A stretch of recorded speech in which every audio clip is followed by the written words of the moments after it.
and welcome to the first and hopefully not last profpilot.co.uk flight training video.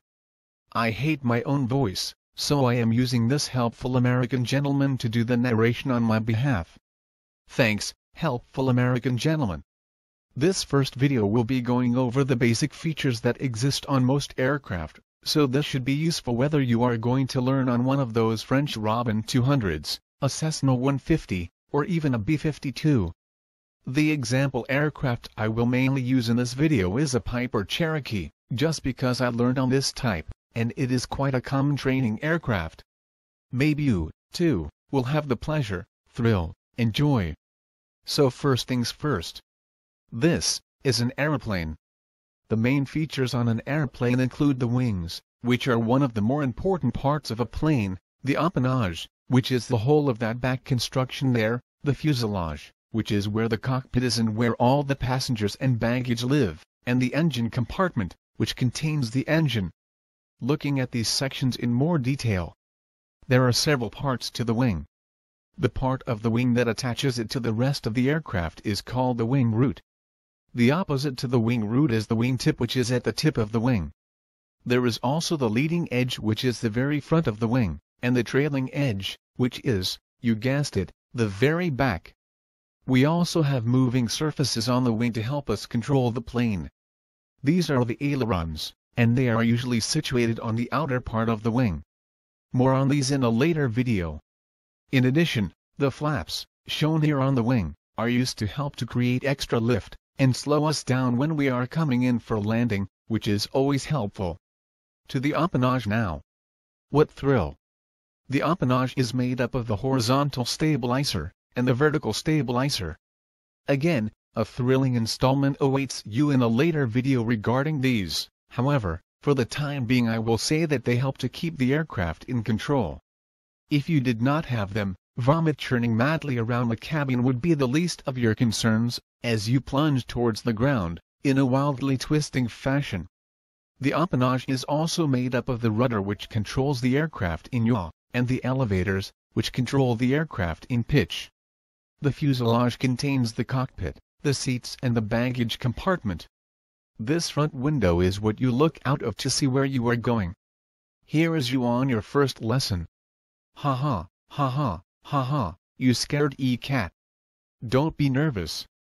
These other windows are for the passengers to gaze out of, and also for you the pilot to use when looking out to avoid other airborne traffic, which might be approaching, that could really ruin your day. On this aircraft there is only one door, on the other side of the fuselage, which is comforting. You get to it by climbing over the wing, which is always a very dignified process. Some aircraft have better systems of entry, others worse.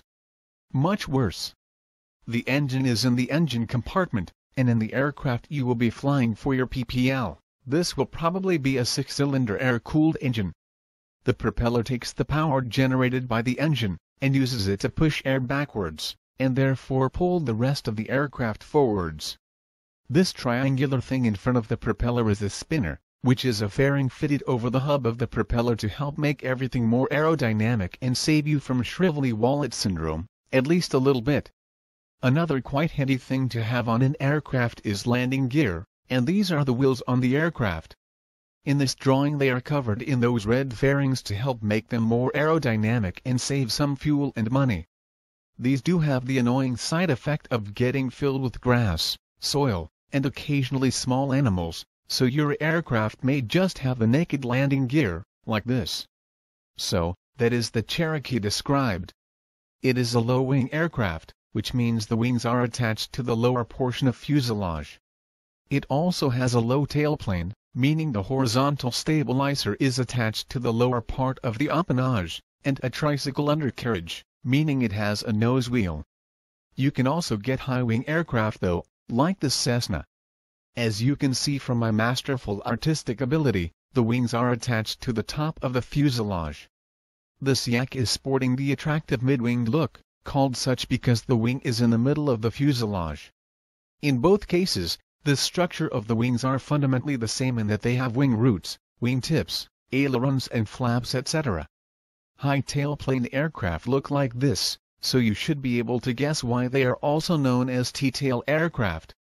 Again, it still has a vertical stabilizer, elevators, rudders and the like. It is just the positioning of the horizontal stabilizer that is different. This is an example of a tail dragger aircraft. As you can, it rests on its tail as opposed to its nose. Hopefully this explains the fundamentals of an aircraft for you. If your instructor tells you something different, do what they say. I take no responsibility if something untoward happens. Next video will be showing how an aircraft creates lift, and how this is utilized to control the aircraft in pitch, roll, and yaw. If you have started training already, please go to www.profpilot.co.uk and have a perusal, maybe leave a review for your flight school, or post in our forum. Thanks.